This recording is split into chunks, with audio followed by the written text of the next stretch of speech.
Hi, it's Dr. Becky Chen from Denteamology here. Thanks for jumping onto this training video. I'm super excited for us to be learning together about social and emotional intelligence, and I hope you enjoy it. So let's get started. So today's presentation is titled Navigating Uncertainties and Adversities with Social and Emotional Intelligence. In particular, this is especially relevant during this COVID-19 pandemic. There are lots of people who feel like we are going through a time of uncertainty, and this is certainly true. But how can we make the best of this current situation? Before we jump into this presentation, for those of you who don't know me, I'm a general dentist and I run my own practice together with my non-dentist husband in Ballarat. I'm extremely fortunate because we have a team of very talented and hardworking people working with us, and I'm super humbled to be leading them. I'm also a certified social and emotional intelligence coach, which is why I'm presenting this topic today. My passion is to speak about team optimization through nurturing a positive, high performance culture. Some of you may know me as the founder of a Facebook group, Denteamology, which is a platform for dental practice owners and principal clinicians to discuss my passion, and hopefully theirs too, which is team building. So, how did I get here? This quote describes it perfectly. Some beautiful paths can't be discovered without getting lost. I literally went to a very dark place many years ago in order to get to where I am today. When I first started my dental practice 5 years ago from concrete walls, my business grew massively from 1 chair to 2 chairs to 3.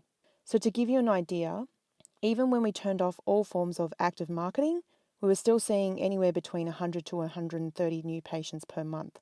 So, what this meant for my team was that we also grew rapidly from 2 men or 2 women, so myself and one other team member, to eventually now 14 team members. This growth came with a lot of challenges. There were personality clashes, different ways of approaching things, and also a level of distrust between members and myself. It was a very painful experience for me because I had always considered myself to be an easygoing person and generally quite good with people. So having a team which did not get along was a huge kick in the guts. I remember the days of going home from work and just literally wallowing in my own self-pity and sorrow. It was like a nightmare that never ended. So then I thought to myself, I'm not a loser, and I refuse to be beaten down by this situation. I was hungry for some solutions because it was affecting my family life at home as well as my working life. The practice itself was like clockworks. Good money was coming in, and we had lots of patients to see. I wanted people to come to work excited to work, happy to be there. Given that we generally spend more time during our waking hours at work than we do with our loved ones at home, I really need to enjoy work and I wanted people to come to work enjoying it as well. So as a person, I really love to observe, analyze, and reflect on situations. So it didn't take me very long before I connected the dots and I realized that I was getting caught up in many of the immature dramas at work. It was like High School Musicals, but without the singing and the dancing. It really wasn't very exciting, and in fact, it was exhausting. My time was being used unproductively because every day I was bracing myself for the next fire to be put out. I felt like a lot of the issues emerged from misunderstandings and relationships which were not being cemented due to not being able to bring everyone to the same page. So I looked very carefully at all my amazing team members, the reliable ones, who were like my right arms at work.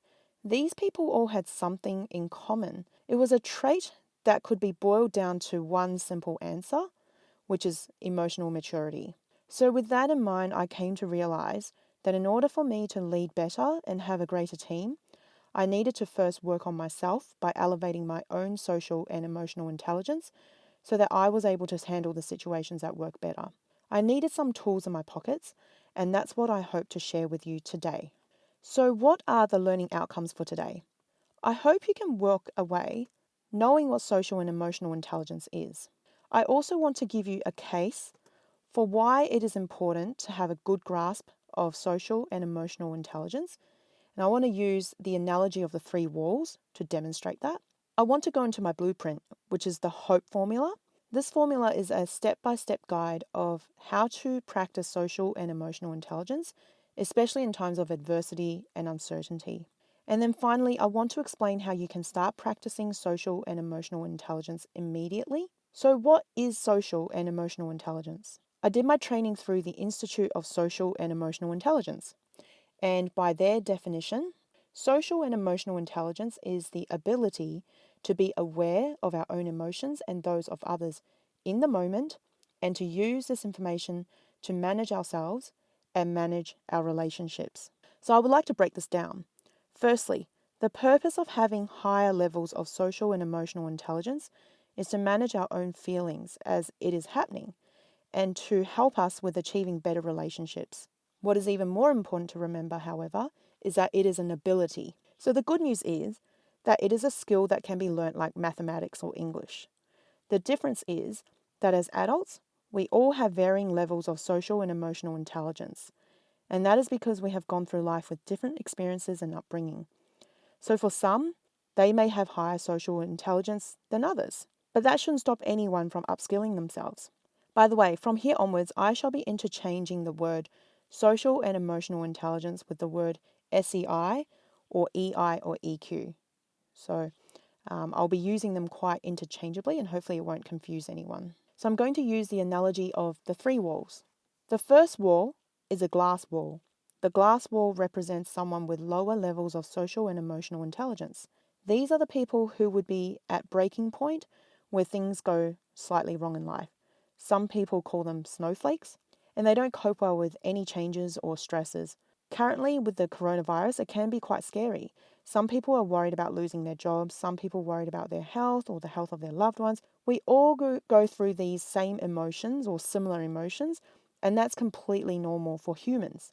The purpose of social and emotional intelligence is not to get rid of the emotions completely, but to manage them. So, for those who cannot manage them, we're not trying to suppress, those who cannot manage them, these people, basically, they're like glass walls and they shatter. What does that look like? So they often will play the victim and will become the repeated sob storytellers, or they may suffer in silence until it starts to affect their daily life. So as an example, when the coronavirus first hit the shores of Australia and had its first case, I had someone tell me that her aunt, who usually had it together quite well, had been so anxious about the virus that she basically had to be put on Valium. Now, some of you may think that this is really extreme, but for some people, this is a reality because they are not able to be in the right state of mind to deal with their emotions. So it's basically they snapped. Now, some people may have harder types of glass on their glass walls, so can withstand more stresses than others. There is definitely a glass wall in all of us, some sort of breaking point. We are all different in how much stress we can handle before we start to allow our emotions to overtake us. This just goes to demonstrate that SEI is not simply a switch that you can flip, but it's a skill that we can build on over time. The second type of wall is a brick wall. Now, we all know what happens when people run into brick walls. The person that interacts with it would get hurt. This is the type of person who would lash out in anger, hurl passive-aggressive remarks at people, or give the silent treatment. We all know that these types of people in our lives are negative people. They are people that basically, you would be sort of tiptoeing around them. You feel like you're walking on eggshells. So when moments get difficult or unfamiliar, they become defensive, or they shift the attention to blame someone else, or they storm off.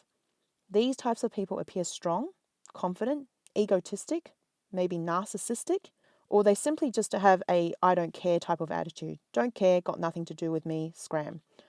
But deep down, they are actually not dealing with their emotions very well and create casualties along the way. These people are unable to manage relationships well because they turn off their awareness of other people's emotions and possibly even their own. Every now and then I hear people say to me that they are managing their emotions perfectly. They never cry or get upset, they don't waste their time on any of that emo stuff. Being a brick wall doesn't mean that you have a high level of SEI, because that would prevent you from being able to truly connect with others.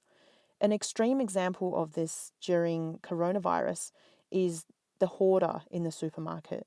Now, I don't mean the ones that just go out and stock up on stuff, but rather the ones that have their whole trolley full of toilet paper already, but they still end up fighting with other shoppers over that one last packet of toilet paper that they didn't get to put in their own trolley.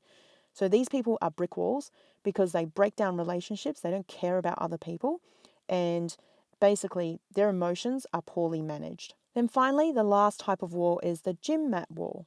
This really is our ideal type of wall. People may rush into it, stress it, test it out, but it always bounces back to its original form quickly. It remains composed.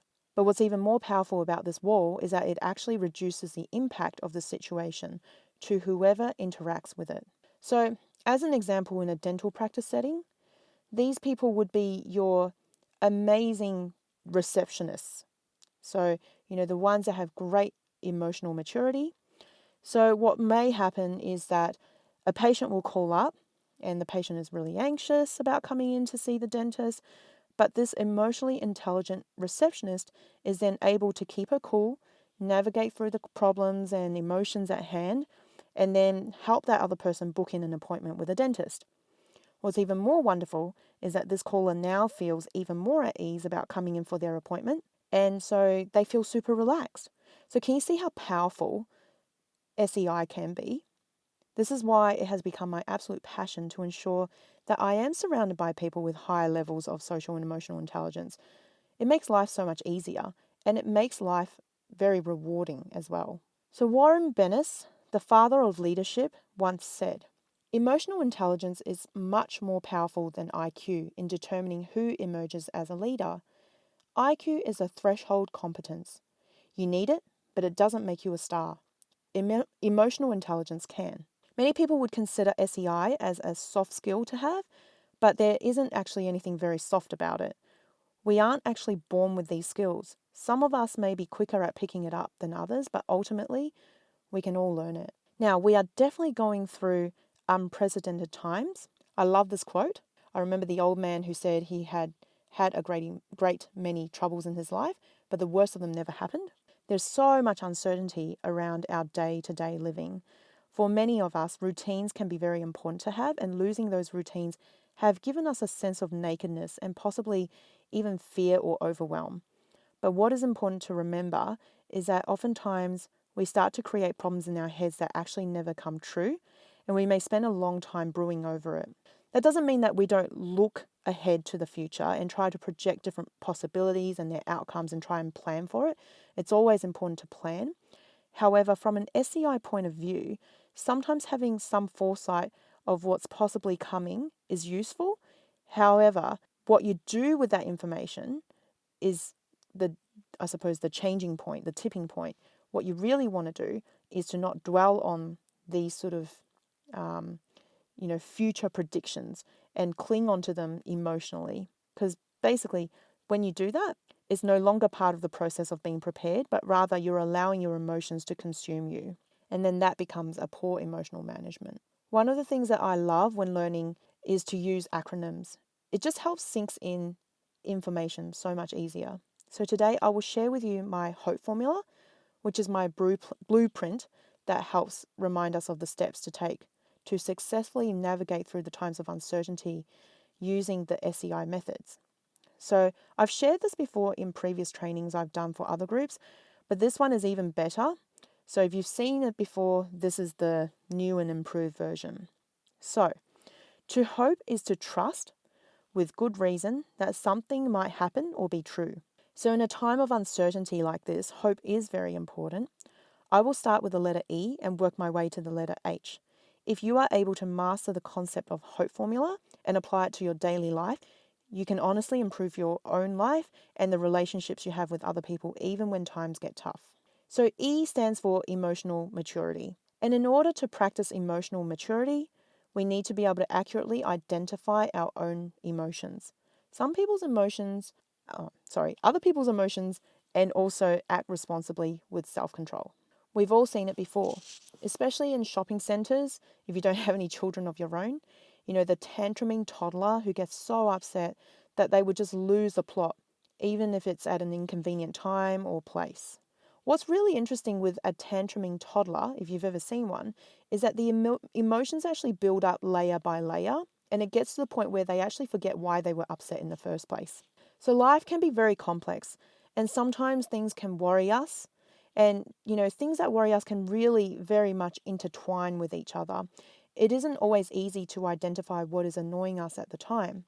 I'm sure we've all had those moments where there was a straw that broke the camel's back. So for some people, it happens infrequently, and for others, it is regularly or frequently when it comes to dealing with certain people or situations. I've heard of people say to me that, during the COVID-19, they would cry at a drop of a hat. And the reason why is just because there's so much emotions being built up, and it's gotten to the point where all the emotions have intermingled with each other to the point where it's difficult to identify, what they are feeling at that point in time. And so when something slightly happens, they do shatter like a glass. It becomes very, very difficult to identify. So something I wish to do throughout the course of this session is to give you a series of simple exercises you can complete in your own time, which may help you develop more SEI. So the first exercise is to journal your emotions for maybe 1 or 2 weeks. Start off by listing all the emotions you can think of. And it doesn't matter if they contradict each other or if they seem like they're similar. Just document them all down. Document your emotions a few times a day by setting an alarm clock to ring at certain intervals throughout the day. And then notice over the course of the day if there's a lot of variation or if you're repeating one feeling over and over again. Notice over the course of several days if there is a lot of variation or if you are repeating one feeling over and over. If you're repeating one word over and over, you might try to just go below that feeling. For example, if you're repeatedly saying things like, I'm angry, try to determine why you are angry at least 5 times. So ask yourself why 5 times. So for example, I'm angry because my boss yelled at me. Why? Why does it make me feel angry? Because I feel disrespected. Why does that make me feel angry? Because I'm a human being and I deserve to be treated with dignity and kindness.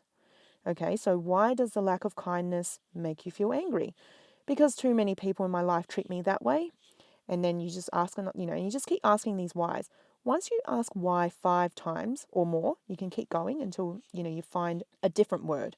So look at the list of words again, and then you'll find that extra word. For example, you might then find out that you are angry, but also sad, or you're angry and you're also scared, or you could be excited, but also scared at the same time. So building a self-awareness of your own emotions is important because it can open up the possibility to empathy.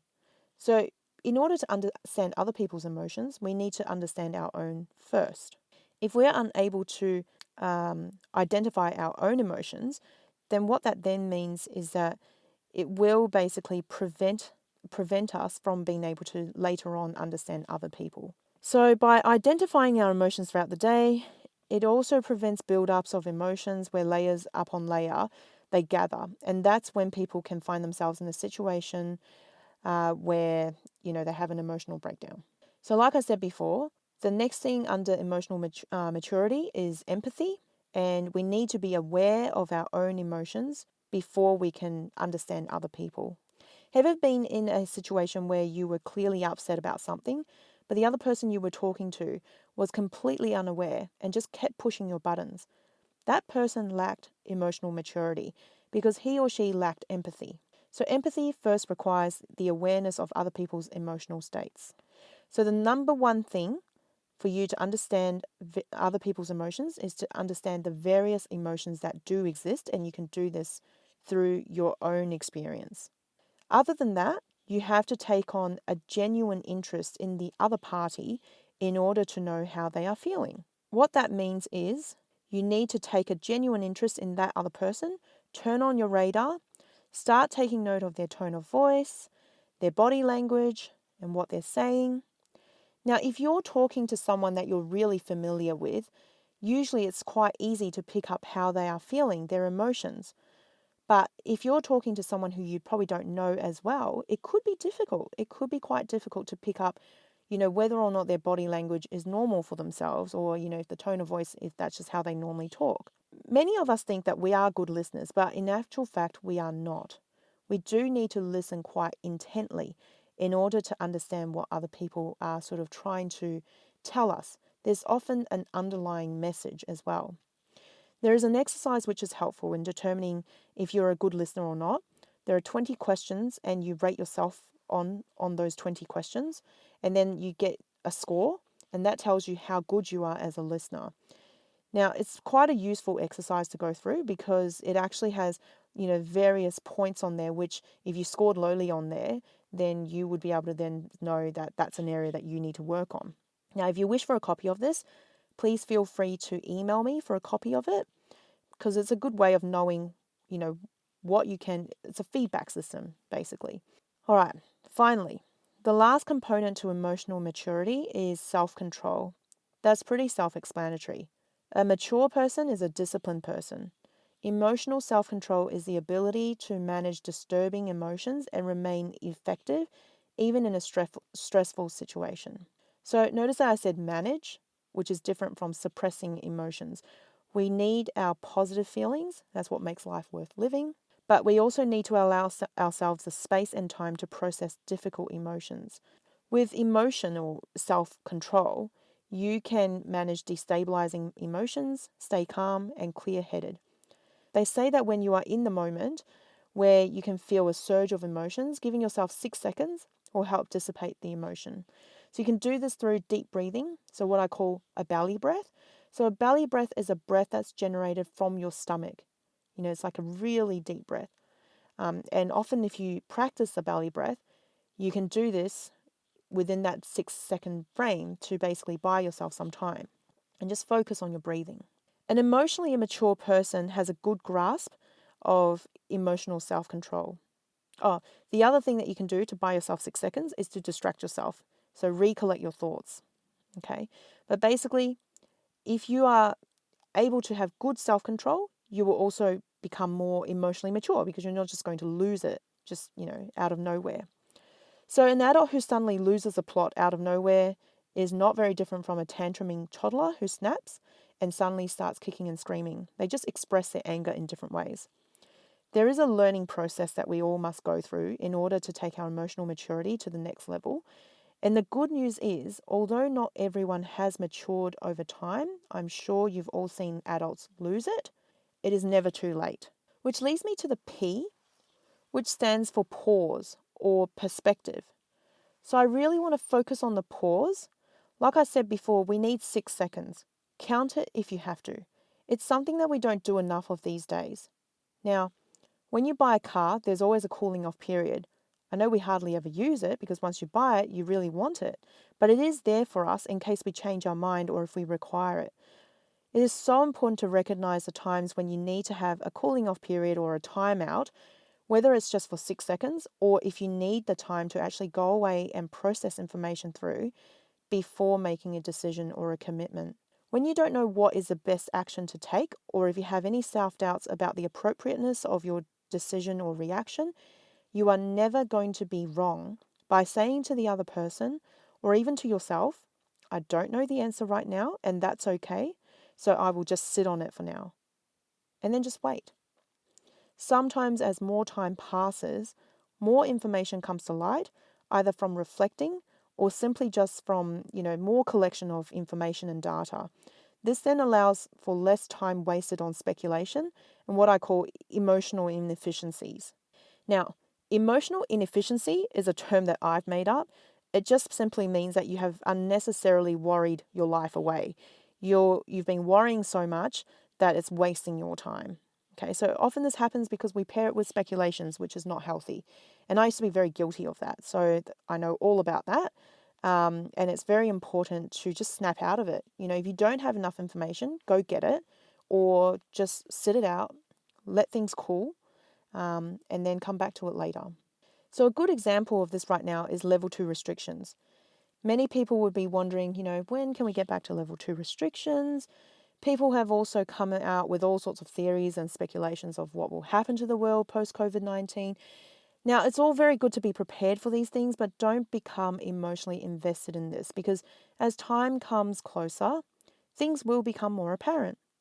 But if you focus all your time and energy on future possibilities, you may be missing what is important right now and needs to be managed right now.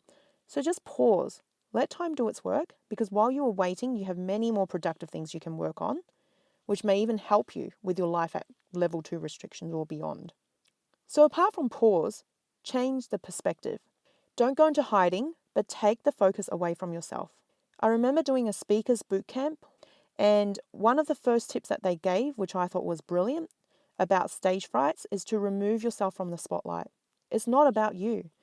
Think about, how you can add value to the rest of the world, to the audience. Come from that perspective instead. So I would like to add in here that apart from adding value, when you're trying to communicate to try and get information, actually talk to the right people who can actually help you with the situation or give you the solutions. So someone either qualified or experienced is always a good start. Now imagine going to a child to ask for advice about your love life. That would be silly, wouldn't it? But that's what we can often end up doing very frequently, going to the wrong person for serious advice. The best way to gain perspective is to actually walk away from the situation or the person involved and then go back to talk to that person again in a calm and open manner later on if possible. Of course, this would depend on the level of trust already established and what your relationship is like with that person to begin with, which is why empathy needs to be the first step. But when you are looking for perspective, the best source is always going to be from the source itself, as long as there is a level of trust. Otherwise, seek some advice. But when you seek advice, don't selectively go to people that will just validate you and your point of view. You need to be able to take on feedback. In life these days, we are often very, very quick to give people feedback, but we'll often not take it ourselves. It's almost like a pill that's too hard to swallow, but we will make others swallow it first, at the first chance possible. So give everyone a little bit of grace, including yourself, but also the other person. And when there is feedback, the first thing that we should immediately say is always to thank the person. Thank you. Genuinely thank them. Then find out more. Be open about it. That's how you truly get perspective. Once you have the perspective, ruminate on it before you react. Take the cooling off period. I'm sure many of you would have seen this illusion before. I call this reframing. So there is both a young woman as well as an old woman in the same picture. Some of you will have instantly seen the old woman, while for others you will instantly see a young woman.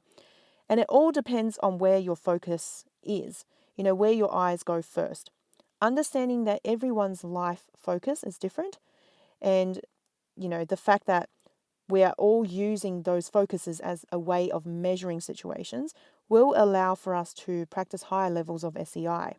Notice how if you saw the young lady first, I'm sure you are now searching for the old woman because I told you so. What's interesting is that because you are genuinely taking on an interest in the other perspective, you are keen to find and the reframing. And even if it's going to take you some time, you're going to spend some time trying to do it. This is why when we communicate with people or wish to achieve a common goal with them, being able to be on the same page is so important. It means that the point of focus is the same, and so hopefully you can then both search for the same answers and see the same point of views and solutions. You may not always see the same solutions, and that's totally fine. You may even disagree. But by understanding the other person's point of view or knowing where they are coming from, it does make the relationship a lot easier. So what does reframing? It just simply means to come from another perspective. As an example, you could be mad that you are unable to be at work. However, to reframe the situation, you can then say, look, we have a once-in-a-lifetime opportunity to spend more time with our loved ones at home. That's reframing. And when you put the focus on something different, you will feel something completely different emotionally as well. So the O in the word hope stands for ownership. The first part of ownership is knowing that you are in full control. I want to spend some time talking about internal versus external locus of control. Locus of control is, in a clinical term, is used to define whether or not you believe that something that happened in your life are largely due to your own control or due to the control of other forces outside of your control. So psychologists broadly categorize people as having either an internal or external locus of control. Now, this is actually not black and white, but rather a spectrum of your tendencies in a certain type of mindset or behavior. It can also depend on the context.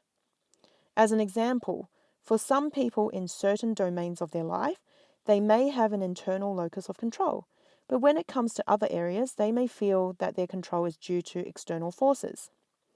So, people who have an external locus of control tend to believe that luck, chance, fate, the universe, or another person has made them feel a certain way, led to a certain outcome.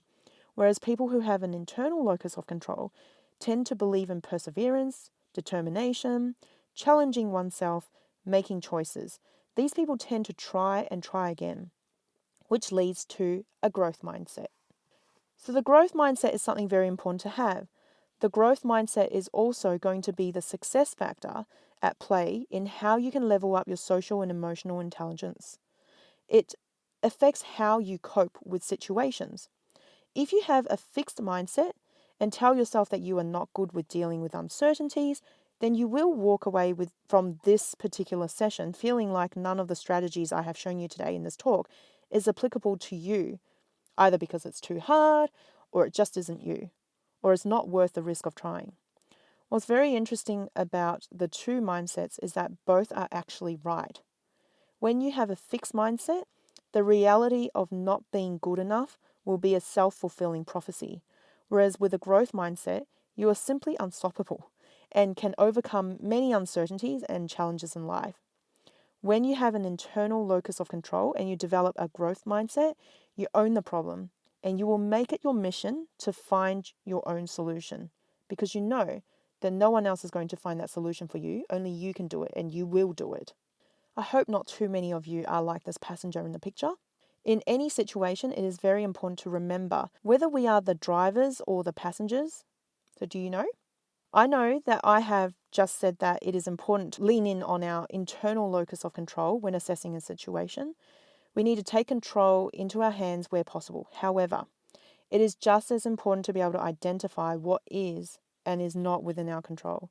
So as an example, how we deal with the COVID-19 within our own workplace is something which can be largely within our control. If you're a practice owner, you can enforce policies to protect your team members and patients. If you work in a practice, you have a great idea of, how you can reduce the chances of community spread. Discuss this with your employer or your manager. There is some degree of control. These are all things that we can have some control over. We can almost be in that driver's seat. What would be considered out of our control, emotional time waster, is basically, for example, fretting over government policies. Government policies would be a good example because whether we agree or disagree with the policy, it's in place.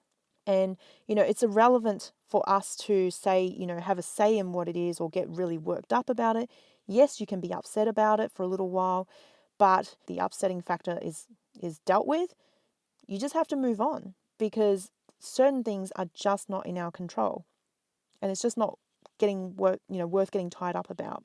So, having a clear understanding of what we can and can't control is also very important and avoids emotional exhaustion.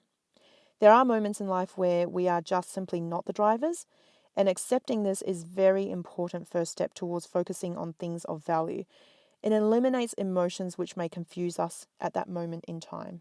The last point I wish to touch on in ownership with regards to the aspect of ownership, owning the problem, is basically being self-sufficient with our own emotions. We have all heard the phrase that nobody can make us feel happy except ourselves.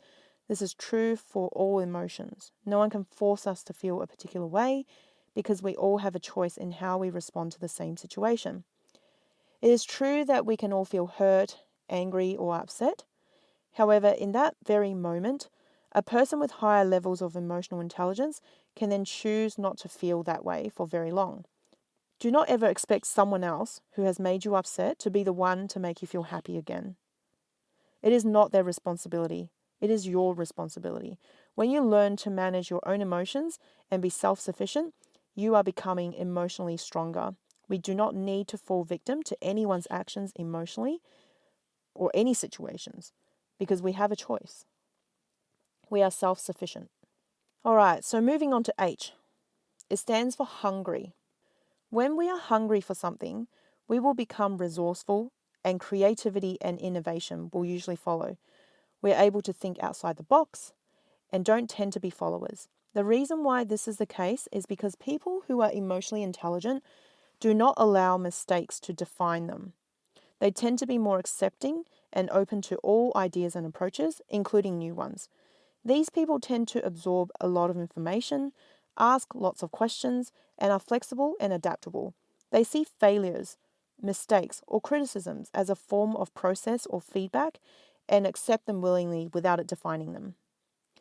So we all know that creativity can only happen when we are relaxed, and creativity leads to innovation.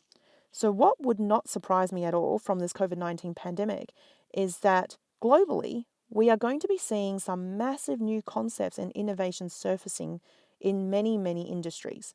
There will be certain industry booms ready to happen because someone who is innovative enough will come up with something for the world.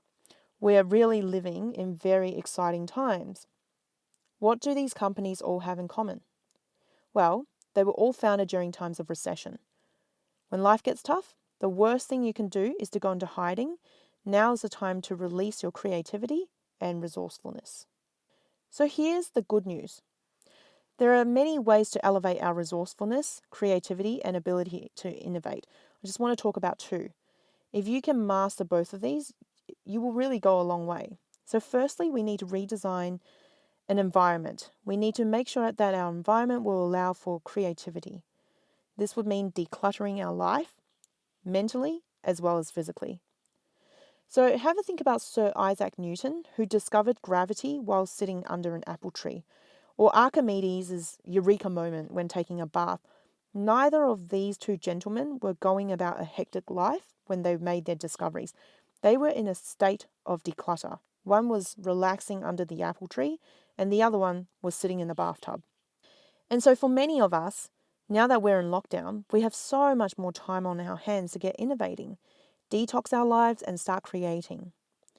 Another important thing to do to be resourceful is to surround ourselves with supportive, positive people.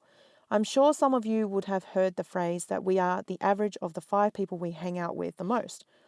If we surround ourselves with negative people who shut down ideas and other people all the time, then we just wouldn't have a chance of becoming more creative. So I would encourage you to have a look at who you are hanging out with carefully. Does that relationship serve you or bring you down? What do you need to commit to in order to surround yourself with healthier friendships or people you want to become? Be hungry and then go get it. Now, have you ever tasted this pie before? Humility makes a great teacher. If you ever want to learn something, the quickest way is to remain humble. The moment we stop being humble, the learning also stops.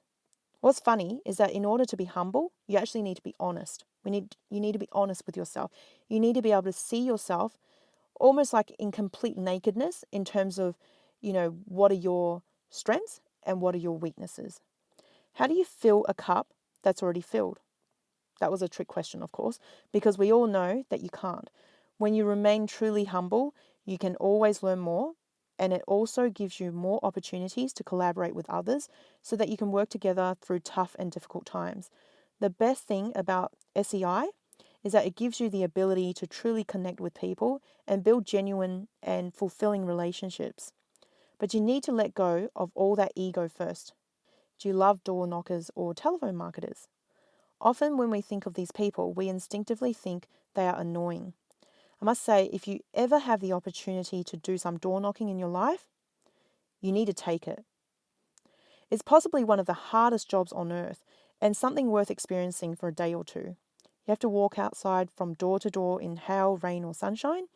You have no idea who or what may greet you at the door, and you have to have skin thick enough to accept rejection. It can be very easy to just give up if you don't need the money bad enough. I remember back in my uni days, I went around door knocking for one day with a friend, just for fun, to make some money. I couldn't believe that was what my friend did for a living.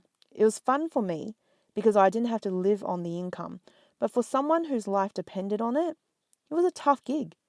The staff turnover rate of their company was apparently huge because if you don't sell, you don't earn at all. Many people simply give up after the first shift because it's just too difficult. The difference between one door knocker who makes money from another doesn't boil down to anything other than how driven they are. Can you walk fast enough from door to door? Do you want to make your quota bad enough that you would overcome your fear of dogs that might greet you at the door or angry people who might reject you? If you want to practice SEI successfully, the one thing that separates one person from another is how driven you are. How badly do you want to practice social and emotional intelligence? How badly do you want to cement that relationship? Do all SEI rules go out the window every time it gets too hard? Or do you keep coming back to the basics to ensure that you follow through each step to assist you with the situation or person you are dealing with? Nobody is perfect, and no one will be well rehearsed in SEI in every area of their life. There's always room for improvement. So, to give an example, some people might be very good with their emotions at work, but they're terrible at controlling their emotions at home. And then you have other people who might be generally quite good with their emotions, but once they hop into the car, they road rage. Rather than using excuses to justify why you are unable to control your emotions in that particular situation or with that particular person, start making sure that you have the drive to be socially and emotionally intelligent. Make a contract with yourself today to make sure that you are trying your best to practice SEI in all aspects and all areas of your life. Because the more you practice, the better you get. This next exercise is the last exercise I will give you in this session. It is an exercise that should be done every day for the rest of your life if you are driven. And this will change your life forever. So this is something that I try and do every night whenever I can. Basically, every night before you go to bed, you ask yourself the 3 questions and answer them truthfully and honestly to yourself. What worked well? What didn't go well? What could I have done differently? So if you can do this for every aspect of your life, but especially when you're self-evaluating your SEI, you should be able to see your relationships absolutely soar. So there you have it. That's the HOPE formula. It encourages us to raise our level of emotional maturity. It reminds us to pause and gain perspectives. It beckons us to take ownership of the situation. And the only way you can practice it is to remain hungry. So the world since a month or 2 ago appears to have become mad due to the pandemic. The big question is, has it really turned mad? Or has it always been mad but at a reduced scale? As a social and emotional intelligence coach, I would like to propose that the idea that if people around you are acting strangely, it may be because their emotions are running particularly sensitive at the moment. Anything to trigger their emotions slightly, and they would have some illogical decisions that they make. So to some people, they feel like dealing with other people's emotions is a waste of time and that it isn't their responsibility to baby the sensitive souls. However, my advice to you is that if the relationship is worth something to you, which once again is something that you need to pause and have a think about, then going through with the steps of the HOPE formula will allow for better understanding and might help preserve the relationship. After all, there will still be life after the COVID-19 and beyond. The choice ultimately lies with you. Where to from here? I want to spend a brief amount of time talking about the amygdala. There is something called the amygdala hijack, which was a term first used by psychologist Daniel Goleman. The amygdala is the emotional part of the brain. It facilitates the freeze, fight, and flight response part of the brain. It's our caveman brain that keeps us safe. The prefrontal cortex is the logic part of the brain. Whenever external information comes to the brain, it actually goes to the thalamus, and then it sends the same information to both the prefrontal cortex and also the amygdala at the same time. The amygdala then acts as a screening process for threats. When it elicits an emotional response to a given situation, it then blocks off the logic part of the brain, which normally makes the good decisions. So, how you respond to a given situation is often predetermined by your past experiences. As an example, if a patient was previously abused in a dental chair, they can develop a phobia the next time they go to the dentist because their amygdala tells them to be scared. So it takes the chemicals that are released during the amygdala hijack about 6 seconds to dissipate. Knowing this information when an event happens we are about to respond, we need to use this time to focus on something pleasant to prevent our amygdala from taking control and causing an emotional reaction. It is literally a process of relearning. What you need to do, like I said at the beginning, you need to name the emotion. What is it? So, what is it? What is it making me feel? What is making me feel this way? What could the other person be feeling? How valid is the feeling that I am feeling right now? If you go through these steps, you will definitely have at least 6 seconds, if not more. And then that will dissipate a lot of the emotions that you are feeling immediately. It cuts off that amygdala hijack. In our brain, there are synapses. These are like telephone wires that go from one part of the brain to the other so that messages can be sent rapidly. Around the synapses, there's myelin sheath, back to first year anatomy or neurology or whatever it is, which is like a wrap that insulates the wiring so that the information travels faster and doesn't get lost. Whenever you use your brain and there is repetition, your synapses increase and the thickness of the myelin is also increased. This happens quicker in children and growing brains up to the age of 25. However, it also happens in adults after the age of 25. This is valuable information to have because what this means is that we are all able to train our brains and our emotions. It may seem a bit clunky initially, but we can certainly do it if we make a conscious effort. The next time you prevent yourself from a road rage, it only makes it even easier the following time to prevent another one. So, what did we learn today? We learned about what is social and emotional intelligence, why social and emotional intelligence is important. We had the HOPE formula, which tells us how we can practice social and emotional intelligence. And where to from here? I've given you some practical ways of practicing social and emotional intelligence. There are some exercises. If you have the time, please take the time to do it. If you want the one about, how good a listener you are, please contact me by email and we can then go from there. So I would like to finish off with a quote from the famous Aristotle. He says that anybody can be angry. That's easy. But to be angry with the right person and to the right degree and at the right time and for the right purpose and in the right way, that is not within everybody's power and is not easy. I really do believe that social and emotional intelligence is an art. What that then means is that it can be continuously perfected and refined, just like any relationships with ourselves and others. I really hope that this session has been useful and that you have walked away with some applicable exercises to help you increase your level of SEI during times of uncertainty and adversity. If you have any questions from this presentation or wish to get in touch with me for anything related to team building or social and emotional intelligence, please feel free to email me at info@denteamology.com.au. I hope you got something out of this session and that the knowledge can be used as a tool to take you from where you are now to where you can be. Thank you.